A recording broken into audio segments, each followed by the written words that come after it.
पणाशणु मङ्गलाणञ्चे सर्वेशे परमं वै मङ्गलम् मङ्गलाणञ्चे सर्वेशे परमं वै मङ्गलम् नमो मंगलमुखिधं संयमुतवो देवावितं नमसन्ति यशरमेशयामणो जादुमशपुफेषु ममरो अव्ययैरसं नयपुफं किलामि सोयपिणे अपयं येमये समणमुता जेलोये सन्ति साउणो विहङ्गमवपुफेषु नाणवत्ते शनिरया वयञ्च वित्तिं लभमो णय कोयुवमयीं आगणे सूर्यन्ते उभेषु भमराजः मोगारसमबुद्धा जीववन्ति अनिशया नानापिण्डरयादन्ता तेन उच्यन्ते साहुणो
बोले शांतिनाथ भगवान की।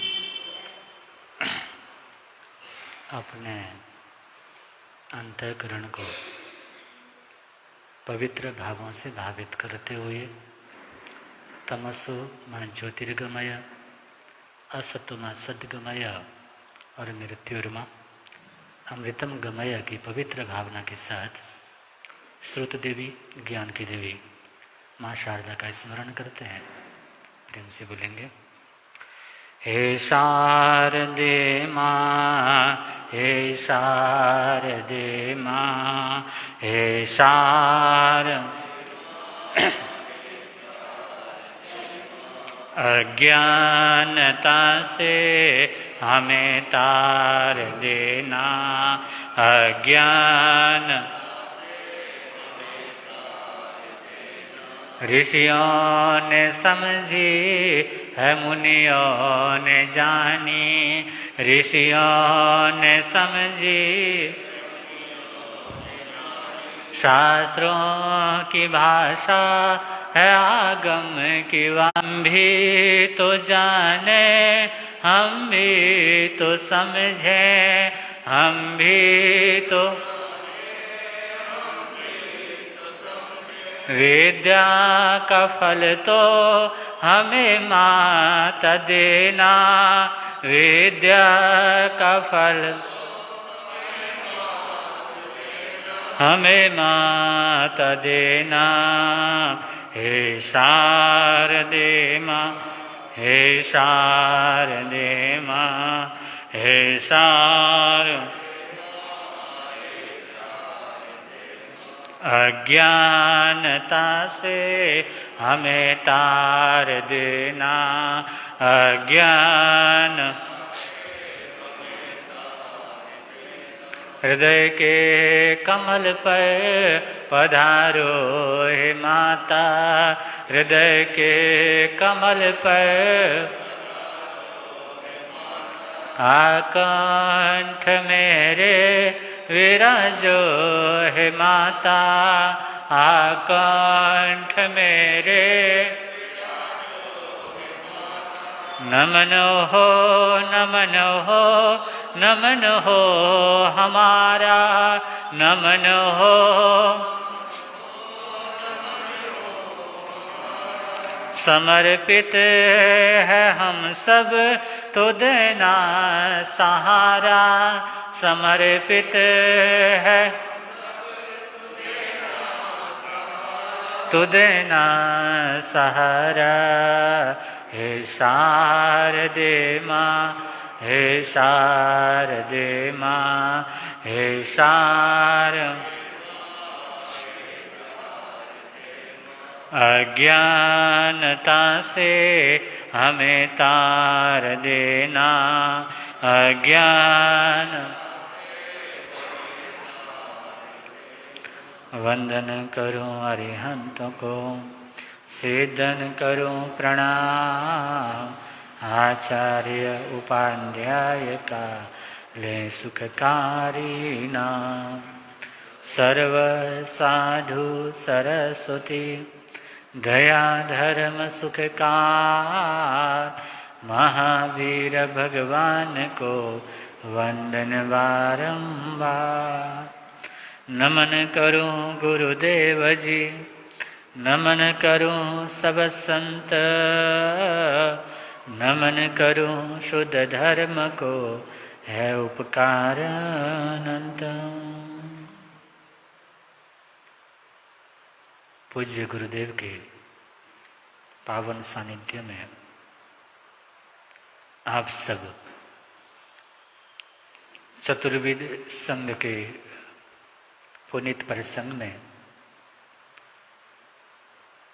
वितराग प्रभु की देशना का श्रवण कर रहे हैं। और प्रभु की वाणी हम सबके लिए परम कल्याणकारी है। उसे श्रृंखला के अंतर्गत बातें चल रही थी, समत्त दंसी न करे पाप,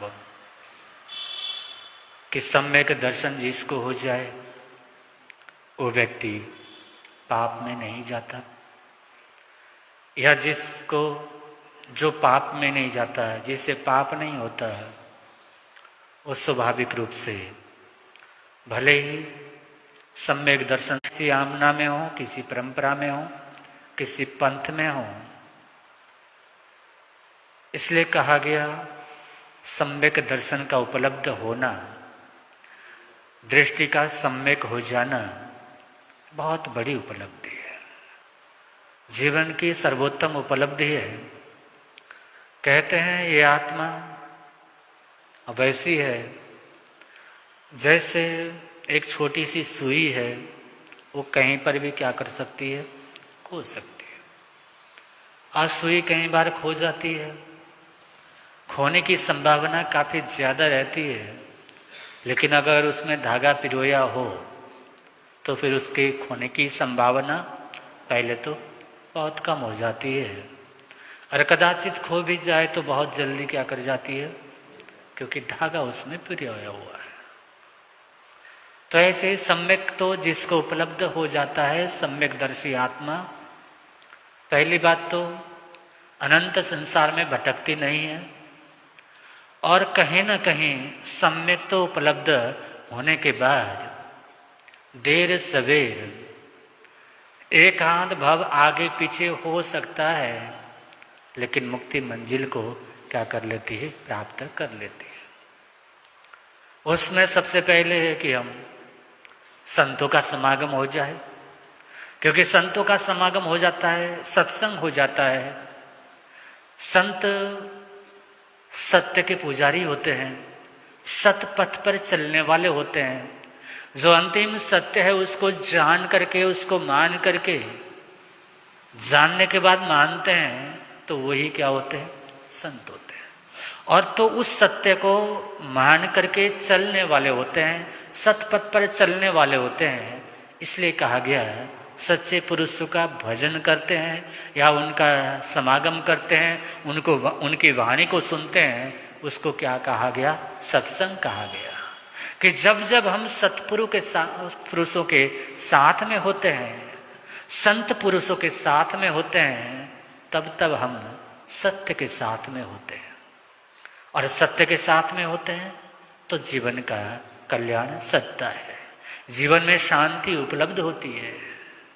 भगवान महावीर के संपर्क से चंडकोशिया पशु होने पर भी संत बन गया। भगवान बुद्ध के संपर्क से अंगुलीमाल डाकू, इतना क्रूर आत्मा, इतनी क्रूरता भरी हुई जिसमें, वो क्या बन गया, संत बन गया। ऐसे न जाने कितने कितने उदाहरण हमारे शास्त्रों में क्या है, भरे पड़े। तो इसलिए क्योंकि संतों का समागम हो जाता है, सत्संग हो जाता है, तो सम्यक तो हमारे जीवन में घटित हो जाता है। सम्यक तो घटित हो जाना अर्थात प्रश्रम का आ जाना, समता भाव का आ जाना, सामायिक का हमारे जीवन में उतर आना। एक तो सामायिक है जो आप यहाँ लेकर के बैठते हैं, उसकी तैयारी करते हैं, घर से ही उस भावना से क्या होते हैं, आप तैयार होके आते हैं। जब से आप सामायिक की भावना लेकर के चलने लगे, वैसे ही कर्मों की निर्जरा क्या हो गई, आरंभ हो गई। मन कहीं ना कहीं आत्मिक उत्थान की ओर क्या कर पड़ा, चल पड़ा। तब आप यहाँ सामायिक लेकर के बैठते हैं, लेकिन सिर्फ सामायिक का असर इतना भर क्या होता होना नहीं चाहिए कि सामायिक कर ली, 48 मिनट की आपने सामायिक कर ली और उसके बाद में पढ़ लिया, घर में गए, दुकान में गए, जरा सी कोई बात हो गई तो उबाल क्या कर गया।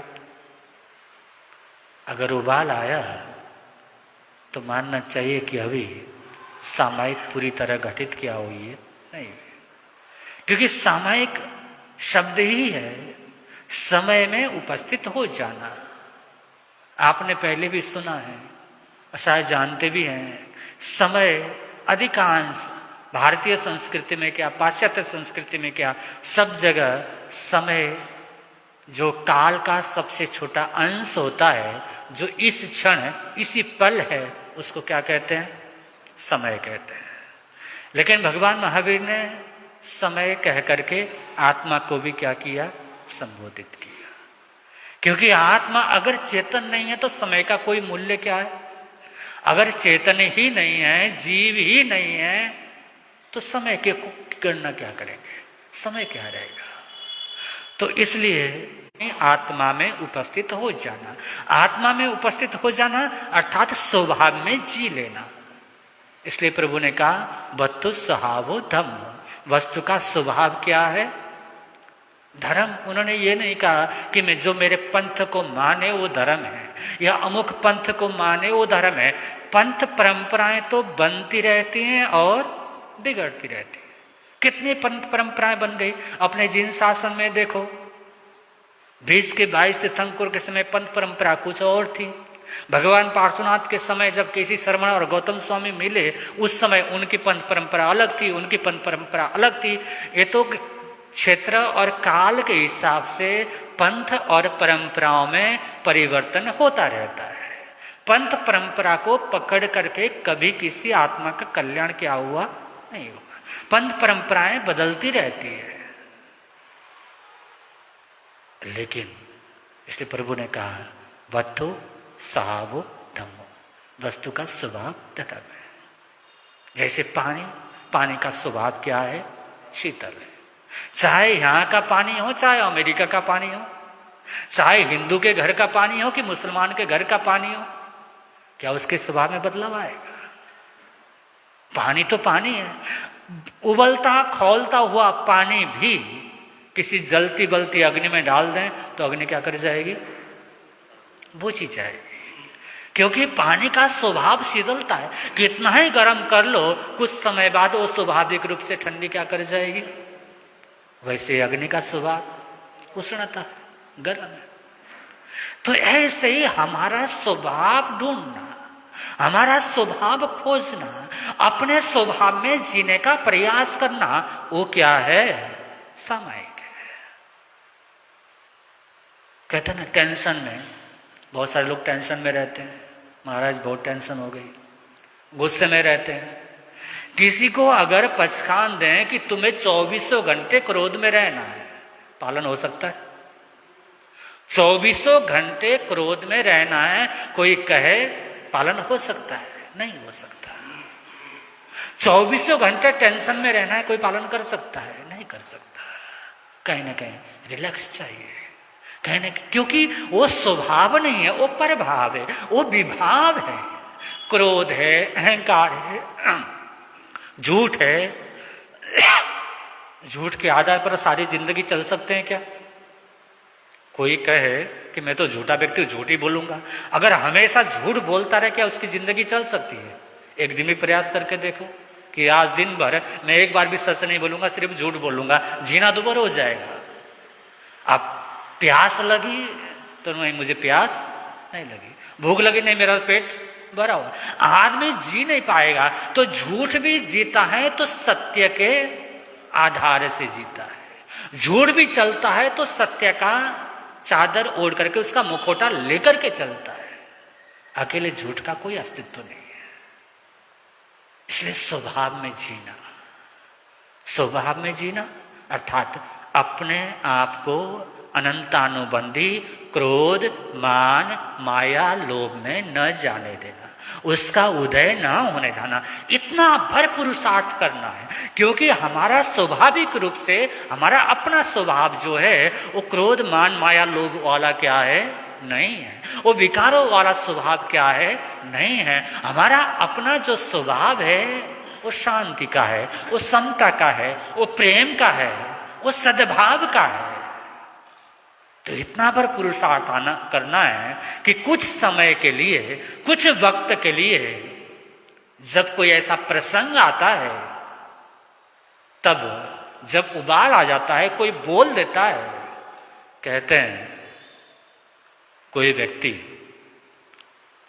9 घंटे तक लगातार मेहनत करे, क्या करे, 9 घंटे तक लगातार मेहनत करे। मेहनत करने के बाद में क्या कर जाता है, शारीरिक मेहनत करे या मानसिक मेहनत करे, मेहनत करता जाए, तो इतनी मेहनत के बाद में आदमी क्या कर जाता है, थक जाता है, विश्रांति चाहता है।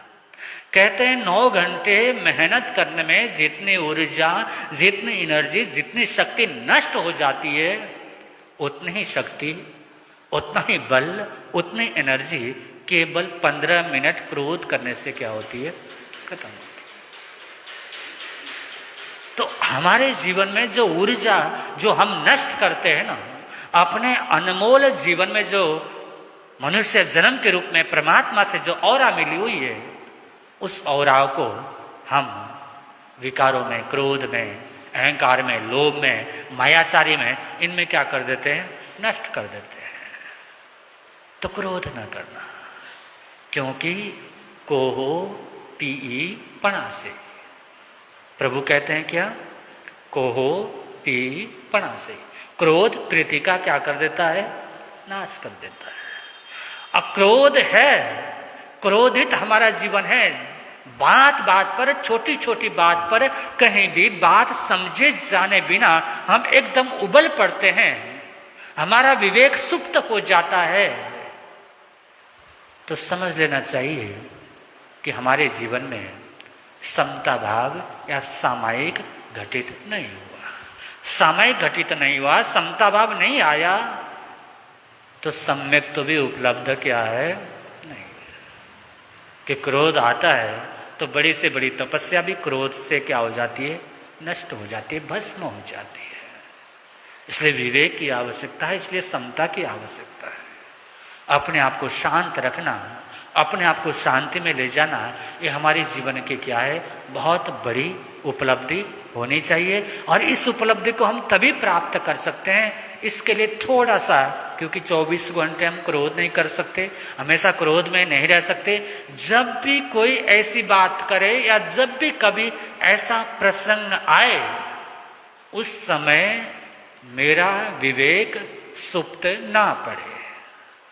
इसी को कहते हैं सुत्ते सुया भी परिबुद्ध जीवी, सोता हुआ भी जागा हुआ। इसी को कहते हैं कि ऐसा जब कभी प्रसंग आए, कोई व्यक्ति मेरे सामने आए, कोई मेरे लिए अप्रिय घटना घटे, इसलिए इसके लक्षण में क्या क्या? कि इष्ट संयोग हो या अनिष्ट संयोग हो, मित्र मिले या शत्रु मिले, दुख आए या सुख आए, उसमें अपनी समाधि को भंग होने न देना, अपनी शांति को भंग होने न देना, वो क्या है? सम है, प्रशम है, परिष्कृष्ट रूप से समता भाव, गहराई से समता भाव। अनंतानुबंधी क्रोध मान माया का माया लोभ का उदय न होने देना। और ऐसा जब कभी प्रसंग आए, सुख आए, दुख आए, कोई अच्छा बोले, कोई बुरा बोले, कोई प्रशंसा करे या कोई निंदा करे, क्योंकि प्रशंसा करते हैं तो हम फूल के कुप्पा हो जाते हैं, हम बड़े आनंदित होते हैं कि भाई उसने देखो मेरी कितनी तारीफ कर दी, और किसने बुराई कर दी तो उतने हम क्या होते हैं? दुखी होते हैं।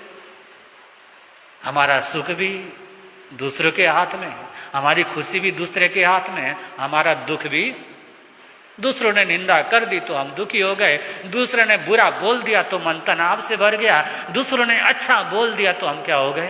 प्रसन्न हो गए। हमारे हाथ में बचा क्या? हमने तो अपनी जिंदगी की लगाम ही दूसरे के हाथ में दे दी। तो समता भाव का मतलब यही है, प्रभु कहते हैं तुम अपने जीवन की लगाम अपने हाथ में रखो। किसी के अच्छा या बुरा कहने से तुम्हारे ऊपर प्रभाव नहीं पड़ना चाहिए। तुम अपने आप में टटोलो कि तुम कैसे हो। अगर तुमने उचित किया है, अगर तुम सही हो, तो कोई लाख बुरा कहे, उससे क्या फर्क पड़ता है? बुरे कहने वाले कहते रहे। बुरे कहने वालों ने न भगवान महावीर को छोड़ा, न माता सीता को छोड़ा। उनको तो सनातन परंपरा के अनुसार से जमीन में क्या होना पड़ा? उन्होंने शरणा ले ली, जमीन में समाधि ले ली। तो ऐसे कितने कितने महापुरुष हुए, भगवान कृष्ण को कौन लोग छोड़े? बुरा कहने वाले लोगों की कोई कमी क्या है? नहीं। और भगवान मिलते हैं सत्य के प्रसंग के साथ, सही संयोग मिलता है, उस पर चलने वाले लोगों को भी क्या है? कमी नहीं है। वो तो उसका दृष्टिकोण है, देखने का ढंग है, कौन किस ढंग से देखता है, कौन किस ढंग से लेता है। तो प्रशम, सम, उसका अर्थ क्या है? क्रोध मान माया लोभ का उदय न होने देना।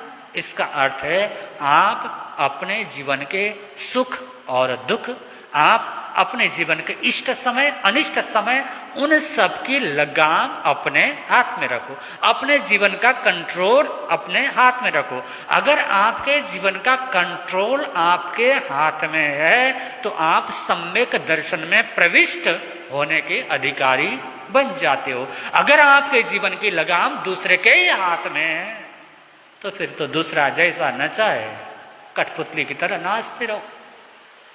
तो इतना भर है तो इस बात को समझें, जानें, इस ओर बढ़ने का प्रयास करें। इस संबंध में और बातें यथा समय रखने का प्रयास करूंगा। अपने वक्तव्य को विराम देता हूं। बोले भगवान महावीर।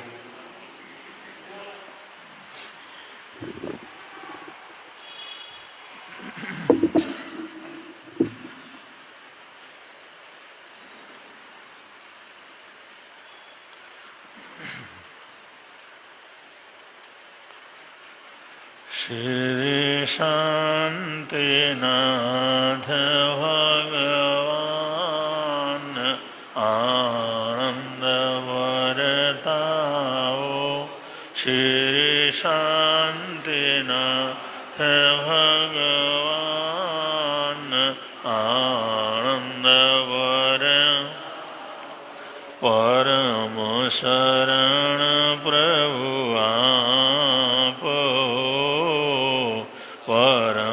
शरण प्रभु आप श्री अचिरानंद महान आनंद वरदाओ।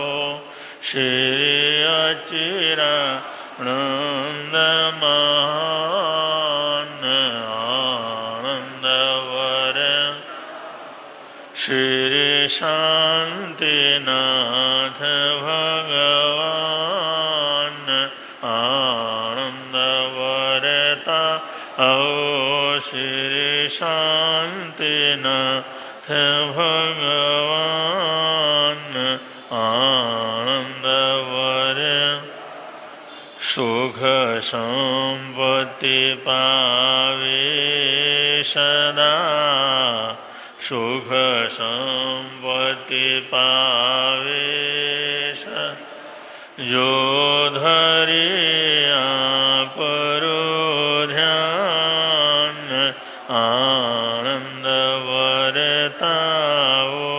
जो धरे आपरो ध्यान आनंद वर श्री शांतिनाथ भगवान आनंद वर आओ। श्री शांतिनाथ भगवान आनंद वर मोगार समबुद्धा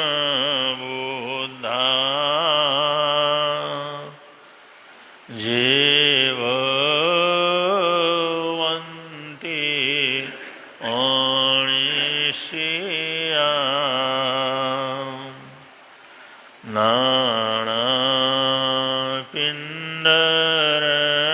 नानापिण्डरयादन्ता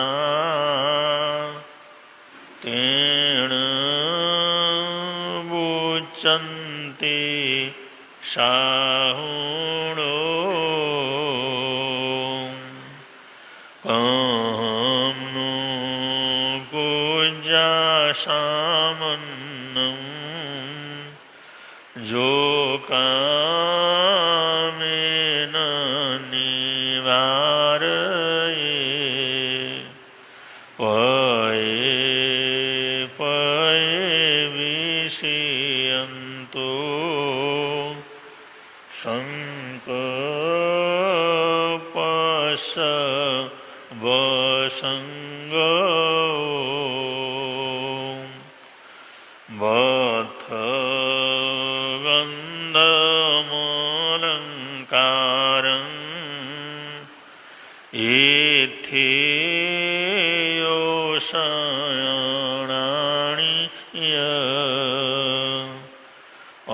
अच्छन्दाजेन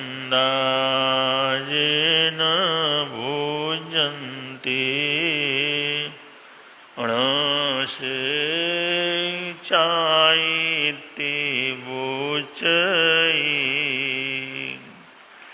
जेय कंते पिए भोए लद्धे पीठी कुबई साइणे चयई भोए शिव चाइति बुचई।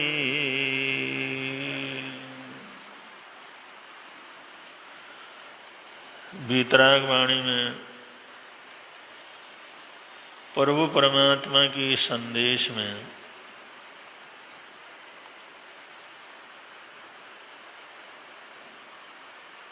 जिस संदेश के माध्यम से लगातार जिन शासन आगे बढ़ रहा है, जिन शासन का आधार है, उसमें पुनः पुनः ये कहा गया है कहमनु पूज्य सामन्नम जो कामे न निवारे, जो कषाय विषय विकार आदि का निवारण नहीं करता या इन चीजों से निवृत्त नहीं होता है, ऐसा व्यक्ति जो निरंतर कषाय विकार और विकारों में रहता है, पये पये विषयंतो, उसको कदम कदम के ऊपर तरह तरह की परेशानियां झेलनी पड़ती हैं। कदम कदम उसका अशांति का कारण होता है। कदम कदम पर उसके विनाश का, गिरने का, फिसलने का जो चांद सामने आता है। और संकल्पस्य वसंगो, जो अपने संकल्प को, अपनी इच्छाओं को वश में नहीं कर सकता है,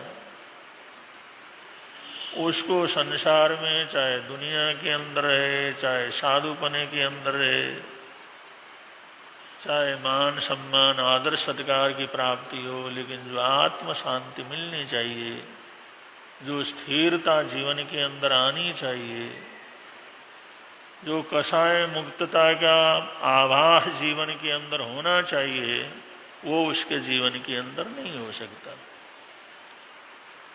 इसलिए शास्त्रकार कहते हैं जो भी कार्य है समझ करके करो, विवेक पूर्वक करो, सत्य को जान करके करो, सत्य को समझ करके करो। इसलिए सत्संग और स्वाध्याय का बड़ा भारी महत्व है, जिसका लाभ बराबर लोग लेते ही रहते हैं। आप लोग भी बराबर उसका लाभ ले रहे हैं,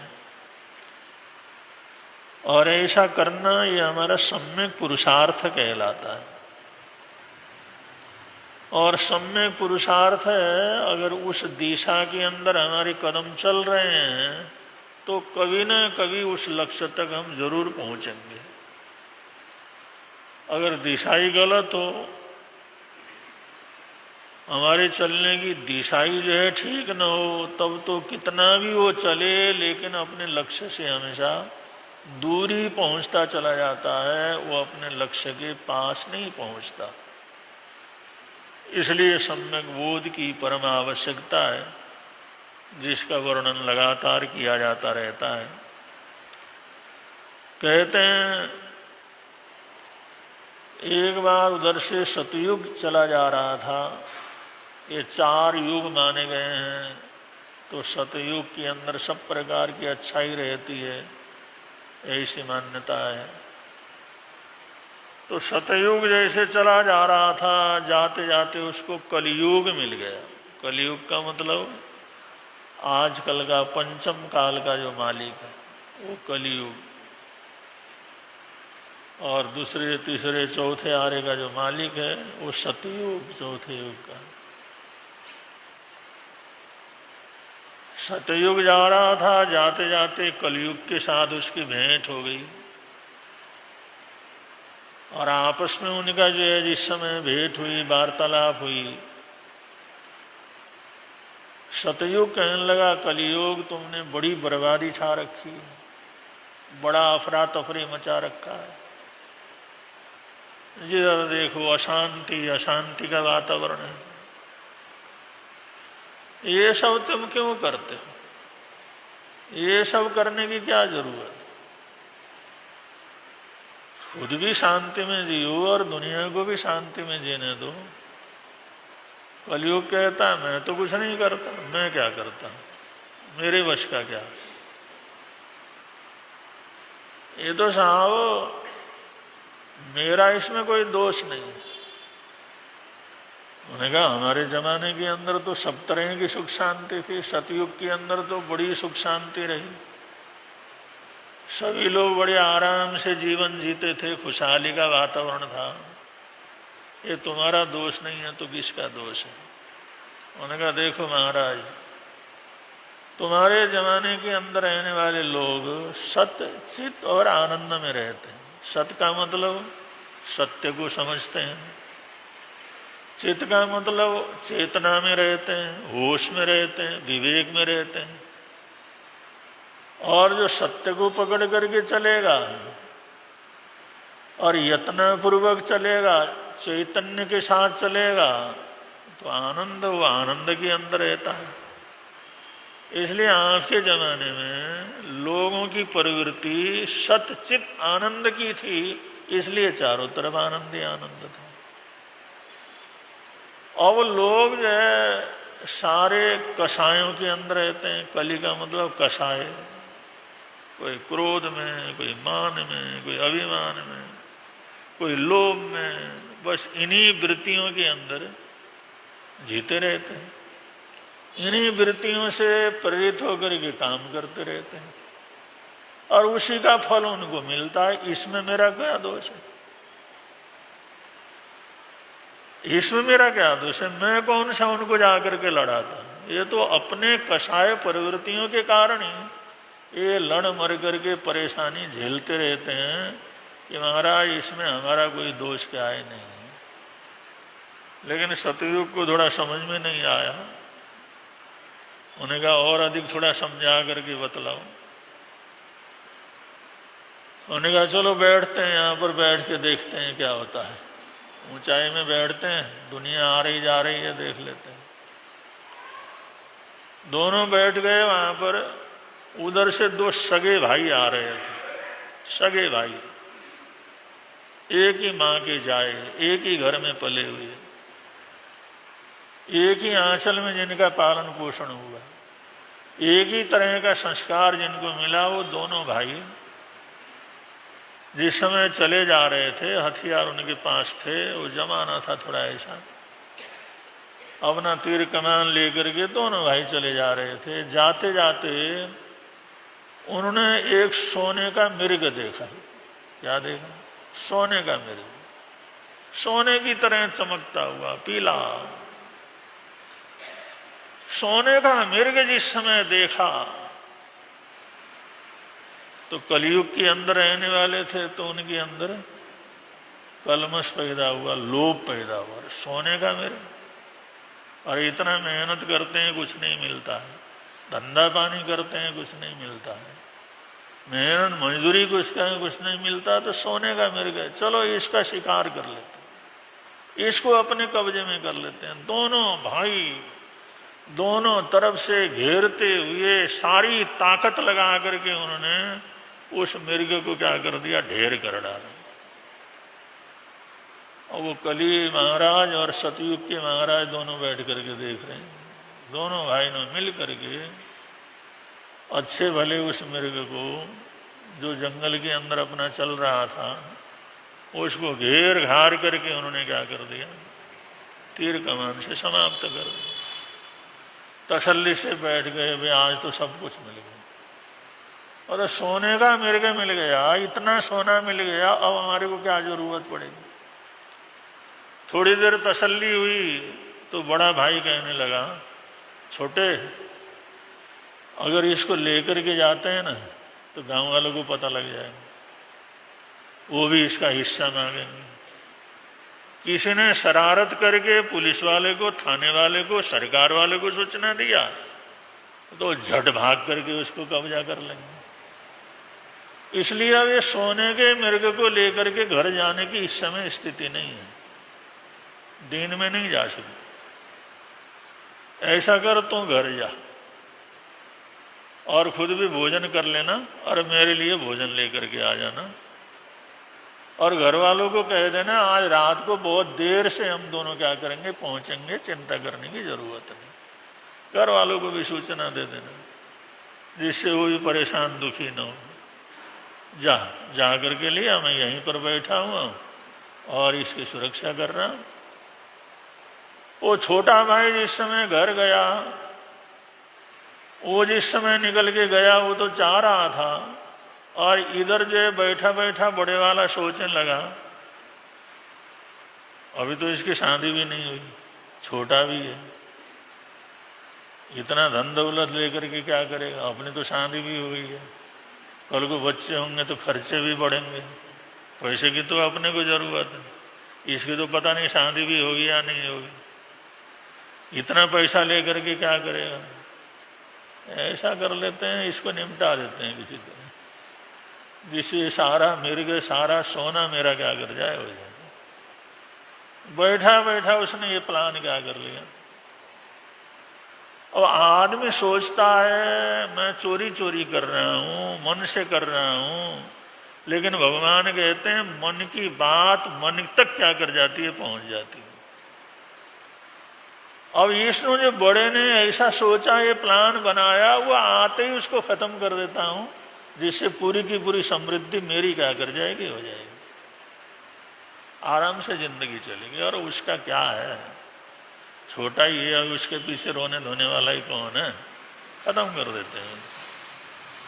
उधर वो भोजन कर रहा था, करते करते यही दिमाग उसके मन के अंदर भी वही बात क्या कर गई। हम सोचते हैं, मन से सोचते हैं तो किसी को पता नहीं लगता, लेकिन मन की बात भी सबको पता लग जाती, मन से मन तक कनेक्शन हो जाता। एक बुढ़िया बड़ा सामान लेकर के जा रही थी मंडी से, खूब सामान लेकर के जा रही थी, बड़ा बोझ, अपने गांव जा रही थी वो। उधर से घोड़े वाला चला आ रहा था, घटाघट घोड़े वाला जा रहा था। तो उस बुढ़िया ने पूछा, भाई थोड़ा रुक जा, ये देख मेरा बोझ बहुत है, मंडी में गई थी, काफी सामान मैंने खरीद लिया, इसको लेकर के गांव जा रही हूँ, बड़ा बोझ है, तो ऐसा कर दे, इस बोझ को अपने घोड़े पर रख करके मेरे गांव तक क्या कर दे, पहुंचा दे। अब हम क्या करने के लिए इसलिए चले हैं, हम किसी के नौकर हैं, हम क्यों करेंगे ऐसा। वो वहां से उसको मना करके, वो बुढ़िया की उसने सुना ऐसा करते रहेंगे तो घर कैसे पहुंचेंगे, वहां से निकल गई। गांव की तरफ जाते जाते उसके मन के अंदर आया, अरे बुढ़िया थी, मेरे को जानती नहीं थी, दे रही थी सारा सामान और लेकर के अपने गांव पहुंच जाता है, इसको क्या पता लगना, इसको क्या पता लगना, बड़ा बेवकूफ निकला मैं तो। अरे दे रही थी, अपने हाथ से दे रही थी, बड़े प्रेम से दे रही थी, लेकर के अब न चला जाता, किसने पूछना था, किसको पता लगना था, वही से तो इतने बुढ़िया है। मैंने बड़ी बेवकूफ़ी की। वो घोड़ा वापस लेकर के क्या करता है, आता आकर के बड़े प्रेम से कहता, माँ जी आपको बहुत बोझ लग रहा है, चलो मैं इसको क्या करता हूँ, तुम्हारे गाँव कर छोड़ देता हूँ। कहा नहीं बेटा अब नहीं देते। और समय क्यों, अरे पहले कह तो रही थी। मैंने कहा नहीं, अब तेरे मन के अंदर बेईमानी आ गई है, जो तेरे मन के अंदर जो बेईमानी आ गई ना, उसने मेरे को बतला दिया, इसलिए अब नहीं देखिए जैसे तैसे जाऊंगी, घिसड़ करके जाऊंगी, बार बार रुक करके जाऊंगी, लेकिन तेरे को देने वाली नहीं हो। तो हम जो सोचते हैं ना किसी के लिए, वो तरंग में पहुंचते हैं, किसी को समझ में आता है और किसी को नहीं आता। किसी को मन की भाषा समझने की शक्ति होती है, किसी में नहीं होती, लेकिन मन के विचारों का, मन के तरंगों का, मन के सोच का, इसका भी बड़ा भारी प्रभाव क्या करता है, पड़ता है। और छोटे के मन में ऐसी कोई बात नहीं थी, भोजन करते करते जैसे वहां बैठ करके वो कल्पना कर रहा था, उसको तो आते ही निपटा देना है, तो उसके मन के अंदर भी विचार आया। इतनी मेहनत करके तैयार किया, बड़े भाई की तो शादी भी हो गई, उसकी पत्नी भी है, आगे बच्चे भी होंगे, उसका तो सारा ही काम हो गया। मेरा तो अभी शादी भी नहीं हुई, पैसे की तो मेरे को जरूरत है, उसको क्या जरूरत है। ऐसा काम करना चाहिए वो निमट जाए और सारी संपत्ति मेरी क्या कर जाए हो जाए। जो जंगल में बैठ करके वो सोच रहा था, वही विचार उसके भाई के मन के अंदर, इतना दूर घर बैठा हुआ जो भोजन कर रहा था, उसके मन के अंदर विचार आ गया। कर्म परमाणु ऐसे एक दूसरे को क्या करते हैं, पकड़ते हैं। कर्म के तरंग ऐसे दूसरे को पकड़ते हैं, और यही तरंग हमेशा के लिए रहते हैं, तो वही कर्म बंधन होता है। वो तो कहीं कहीं जन्म तक वो तरंग जीवन के अंदर क्या करते हैं, रहते हैं। उसने सोचा करना क्या है, उन्होंने कहा ये भोजन लेकर के जा रहा हूं, इसमें जहर मिला देता हूं, खाएगा मरेगा, वो मर जाएगा, अपना रात को हम मिर्ग लेकर के क्या करेंगे, आ जाएंगे। उसने भोजन में जहर मिला दिया। और वो जिस समय गया जंगल के अंदर, उन्होंने कहा भाई साहब भोजन कर लो, भोजन लेकर के आया हूं। अगला तो ताक में बैठा हुआ था, उसने थोड़ा सा बहाना बनाया, उधर रखने की बात कर दी, इधर थाली रख दे, उधर रखते अभी खाता हूं। जैसे पीठ हुआ तो उसने घोंप दिया उसके पीठ के ऊपर चोरा, और वहीं पर उसको क्या कर दिया, समाप्त कर दिया। पहले मृग मरा हुआ है, और अपने भाई को भी उसने क्या कर दिया, खत्म कर दिया। वो करने के बाद थोड़ी देर सोचता है, चलो भाई भोजन तो कर लेते हैं। और उसका शरीर पड़ा हुआ, मरा हुआ पड़ा हुआ, खून बह रहा है, वो बैठ करके भोजन, जैसे ही भोजन करने लगा, भोजन करते करते उसकी हालात ऐसी हो गई, थोड़ी देर में तो खून की उल्टी करते करते वहीं ढेर क्या कर गया।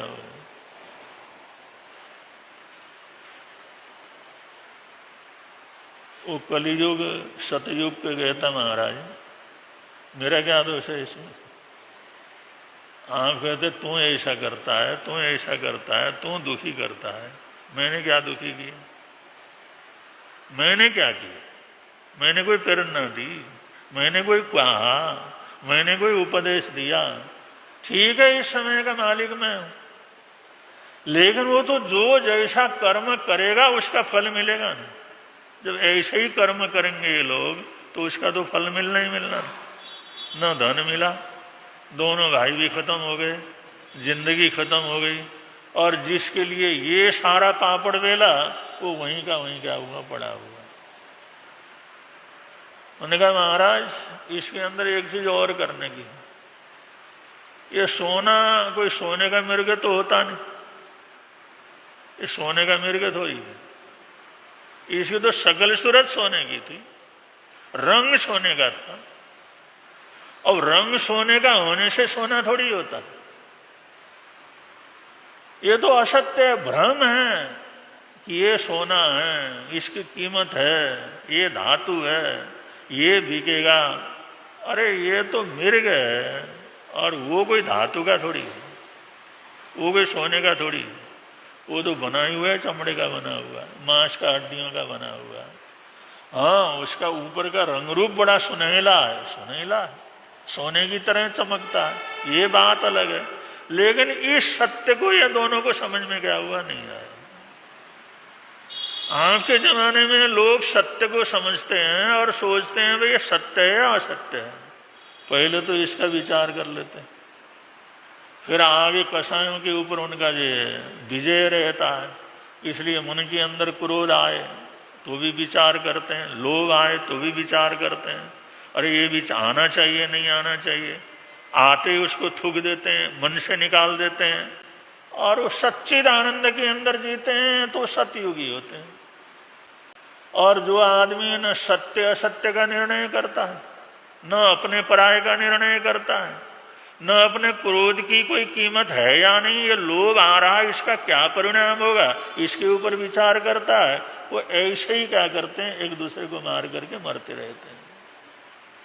तुम्हारा मैं कुछ नहीं करता, ये लोगों की अपनी वृत्ति है, अपने कर्म हैं, अपने कर्मों से ये फल ये लोग क्या कर लेते हैं, प्राप्त कर लेते हैं। तो बड़ी अच्छी बात बतलाई कलियुग ने, बड़ी सुंदर बात बतलाई। हम कोई भी बात होती है कहते हैं कलियुग है, कलियुग कहता कलियुग होने से थोड़ी होता है, वो तुम्हारा मन कलुषित है इसलिए होता है। तुम अपनी तरफ तो देखो, मेरे को गाली देते रहते हुए कलियुग है, कलियुग के अंदर ऐसा होगा। कलियुग क्या नहीं, ये तुम्हारे दिमाग का, तुम्हारे सोच का, तुम्हारे जीवन के अंदर जो कालिख है उसका क्या है, दुष्परिणाम है। वास्तविकता तो यही है। जब समझ में आता है तो हम सतयुगी हो जाते हैं, जब समझ में नहीं आता तो कलियुगी हो जाते हैं। सतयुगी होते हैं तो कर्म करते हुए डरते हैं, पाप करते हुए डरते हैं। सतयुगी होते हैं तो कलियुगी होते हैं तो पाप करते समय और आनंद आता है, और खुशी खुशी वो पाप करते हैं, बड़ा प्लान बना करके पाप करते हैं। तो ये युग हमारे मन के ऊपर ही है, ये हमारे सोच के ऊपर ही है, ये हमारे चिंतन के ऊपर ही है, जिसको आप तरह तरह से लाभ ले रहे हैं। काफ़ी लंबे समय से आप लोग सत्संगत का भरपूर लाभ ले रहे हैं, बल्कि गर्मी बहुत है उसके बावजूद। और हम लोगों ने, संत मुनिराजों ने भी यहाँ पर आकर के अच्छा प्रवास किया है, और हमने ऐसा निर्णय किया है कुछ संत यहाँ पर रहेंगे और कुछ संतों का 25 तारीख को यहाँ से बिहार का कार्यक्रम है, जिससे आगे कई क्षेत्रों को जो हमने जो टाइम दिया हुआ है, वचन दिया हुआ है, कई क्षेत्रों को हमने फरसने की बात कही हुई है, इसलिए वो भी बात रह सके, इसलिए कुछ संत यहाँ पर विराजमान रहेंगे और कुछ संतों का सुखे समाधि 25 तारीख को बिहार का क्या विचार है। क्योंकि इतने संत हैं और संतों को भी लाभ मिले, ये भी बहुत ज़रूरी है। ऐसा सोच विचार करके सूचना आप लोगों को दे दी है।